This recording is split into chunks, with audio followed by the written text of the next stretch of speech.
கருணையுள்ள கவிதை நம்மை ஒருபோதும் கைவிடுவதில்லை.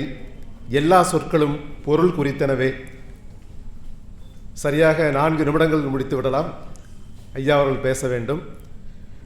சபையை அலங்கரித்து கொண்டிருக்கிற சான்றோர்களுக்கும் மேடையின் முன்புறம் பார்வையாளர்களாக இருக்கின்ற சான்றோர்களுக்கும் இனிய வணக்கங்கள். இந்த நிகழ்விற்கு கடந்த பல நாட்களாக பம்பரத்தை விட வேகமாக இடைவிடாமல் சுழன்று பணி செய்த இருவருக்கு என்னுடைய இனிய வாழ்த்துக்களை தெரிவித்துக் கொள்கிறேன். ஒருவர் நமது பொள்ளாச்சி இலக்கிய வட்டத்தினுடைய செயலாளர் இரா பூபாலன் அவர்கள். ஒரு உரத்த கைவலியோடு அவர்களை வாழ்த்துவோம். இரண்டாவதாக நமது நண்பர் ராஜ்குமார் அவர்களும். இருவரும் எப்பொழுது கேட்டாலும் இந்த பணி அந்த பணி என்று தொடர்ந்து இடைவிடாமல் இந்த பணிகளை செய்து கொண்டிருக்கிறார்கள். அவர்கள் இருவருக்கும் இனிய வாழ்த்துக்கள். எப்பொழுதும் போல நமது கல்லூரிக்கு நாம் வாழ்த்து தெரிவிக்க வேண்டியதில்லை. இது நம்மோடு இணைந்த கல்லூரி. அவர்களுக்கும் நன்றி மகிழ்ச்சியோடு தெரிவித்துக் கொள்கிறேன். ஒரே ஒரு நிகழ்வை மட்டும் நான் கூறி விடைபெறுகிறேன். ஒரு எழுத்து என்ன செய்யும், ஒரு எழுத்தாளருடைய பணி என்னவாக இருக்கும் என்பது அந்த எழுத்தாளருக்கு ஒரு நாளும் தெரிந்திருக்க வாய்ப்பே இல்லை. அப்படி ஒரு நிகழ்வை உங்களோடு நான் பகிர்ந்து கொள்கிறேன். நான் கடந்த ஏறக்குறைய 30 ஆண்டுகளுக்கு மேலாக கவிதாசனுடைய எழுத்துக்களோடு பயணம் செய்து கொண்டிருக்கிறேன். அது என்னுடைய சொந்த வாழ்க்கையை பல இடங்களில் சீர்படுத்தி இருக்கிறது. நான் 2 பணிகளை நானும் நண்பரும் செய்து கொண்டிருந்தோம். ஒன்று, ஆனைமலைக்கு செல்கிற வழியில் அம்பராம்பாளையம் சுங்கத்திலிருந்து நீங்கள் ஆனைமலைக்கு செல்கிற வழியில் கேஜி மில் என்ற ஒரு மில் இருக்கிறது. அதற்கு எதிரே சுவரெழுத்துக்களை எழுதக்கூடிய நண்பர் சுப்பிரமணியம். அவர் தொடர்ந்து 30 ஆண்டுகளாக அந்த பணியை செய்து வருகிறார். நான் எங்கள் ஊர் பில்சன்னாம்பாளையம். அந்த பில்சன்னாம்பாளையத்தில் இந்த பணியை தொடர்ந்து நான் செய்து வருகிறேன். 2 இடங்களிலும் ஒரே மாதிரியான மாற்றங்களுக்கு விதையிட்டது ஒரு சொல், ஒரு தொடர். ஒரு நாள் நான் மாலை நேரத்தில் பொள்ளாச்சியிலிருந்து வீட்டுக்கு சென்றவுடன் ஒருவர், நான் உங்களுக்காக வெகு நேரம் காத்திருந்தேன் என்று என்னோட அறிமுகமானார். அப்படி அறிமுகமானவர் மதியம் எங்களுடைய வீட்டிற்கு குறுக்கே என் வீட்டை கடந்து செல்கிறார். என் வீட்டை கடந்து செல்கிற போது எங்கள் வீட்டிற்கு முன்னால் பல ஆண்டுகளாக ஒரு சுவரில் கரும்பலகையில் தினந்தோறும் ஒரு வாசகத்தை நான் எழுதுவேன். இப்பொழுது திருக்குறள் பலகையாக மாறி தினந்தோறும் ஒரு திருக்குறள் என்று திருக்குறள் பலகையாகிவிட்டது. அப்பொழுது நான் சொல்கிற அந்த காலகட்டத்தில் தினம் ஒரு சிந்தனை என்று ஒரு சிந்தனை எழுதி வைப்பேன். நானும் அந்த சுப்பிரமணியம் என்கிற நண்பரும் கடந்த 30 ஆண்டுகளாக இந்த பணியை தொடர்ந்து செய்து வருகிறோம். அப்படி செய்து வருகிற பொழுது என் வீட்டில் காத்திருந்த ஒருவர் அன்று மதியம் தன்னுடைய வாழ்க்கையை ஒரு வாசகம் புரட்டி போட்டதாக என்னிடம் வந்து பகிர்ந்து கொண்டார். ஒருவேளை இன்று இந்த வாசகத்தை நான் படிக்காமல் இருந்திருந்தால் நான் குடும்பத்திற்கு துரோகம் செய்தவனாக மாறியிருப்பேன் என்று அவர் கூறினார். இன்னும் அவர் வெகு நேரம் அதை பற்றி பேசி கொண்டிருந்தார்.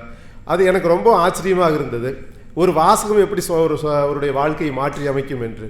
அதே போல குறிப்பிட்ட நாட்களின் இடைவெளியில் அதே சுப்பிரமணியம் என்கிற நண்பரும் என்னோடு அவரை தூண்டி நான் எழுதி வைத்து கொண்டே இருப்பேன். அவர் என்னிடம், அப்பொழுது தொலைபேசி கிடையாது, நேரடியாக வீட்டுக்கே வந்தார்.